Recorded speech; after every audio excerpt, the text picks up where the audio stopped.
আসসালামু আলাইকুম। ও ভাই বোনেরা, 5টা কলিমা বলতাছি অর্থ সহ, আপনারা মনোযোগ দিয়ে শুনবেন।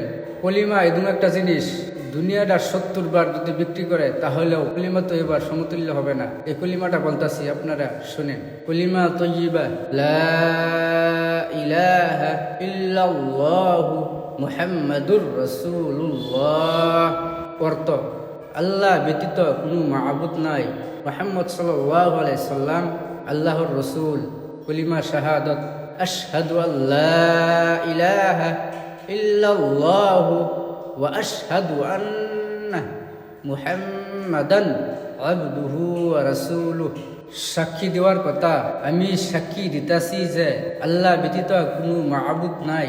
আরো আমি সাক্ষী দিতাছি যে নিশ্চয় হযরত মুহাম্মদ মুস্তাফা সাল্লাল্লাহু আলাইহি ওয়াসাল্লাম তাহার বান্দা এবং তাহার রাসূল। কলিমায়ে তামজিদ, সুবহানাল্লাহি ওয়ালহামদুলিল্লাহি ওয়া লা ইলাহা ইল্লাল্লাহু আল্লাহু আকবার ওয়া লা হাওলা ওয়া লা কুওয়াতা ইল্লা বিল্লাহিল আলিয়্যিল আযীম।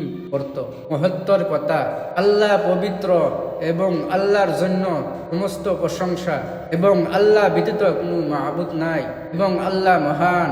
পাপ হইতে বাঁচার ও পূর্ণ করার ক্ষমতা আল্লাহ তৌফিক ছাড়া হয় না, তিনি সর্বোচ্চ ও মহান। কলিমায়ে তাওহীদ, লা ইলাহা ইল্লাল্লাহু ওয়াহদাহু লা শারীকা লাহু, লাহুল মুলকু ওয়া লাহুল হামদু, ইউহয়ী ওয়া ইউমীতু বিয়াদিহিল খায়র ওয়া হুয়া আলা কুল্লি শাইইন কদির।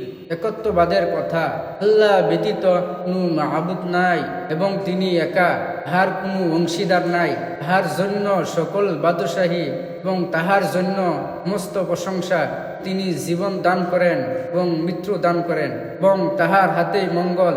তিনি সকল বস্তুর উপরে ক্ষমতাবান। পঞ্চম কলিমা ইস্তিগফার, আস্তাগফিরুল্লাহ রাব্বি মিন কুল্লি যামবিন আযনাবতুহু আমাদান আও খাতাআন সিররান আও আলানিয়াতাও ওয়া আতুবু ইলাইহি মিনাজ যামবিল্লাযী আ'লামু ওয়া মিনাজ যামবিল্লাযী লা আ'লামু ইন্নাকা আনতা আল্লামুল গুয়ুব ওয়া সাত্তারুল উয়ুব ওয়া গাফফারুয যুনুব ওয়া লা হাওলা ওয়া লা কুওয়াতা ইল্লা বিল্লাহিল আলিয়্যিল আযীম। ভাই, এই ভিডিওটা যদি ভালো লাগে তাহলে একটা শেয়ার করে দিবেন। আপনার শেয়ারে কোটি কোটি মানুষে শিখতে পারবো বা জানতে পারবো, আপনারও সওয়াবের অংশীদার হবে ইনশাআল্লাহ।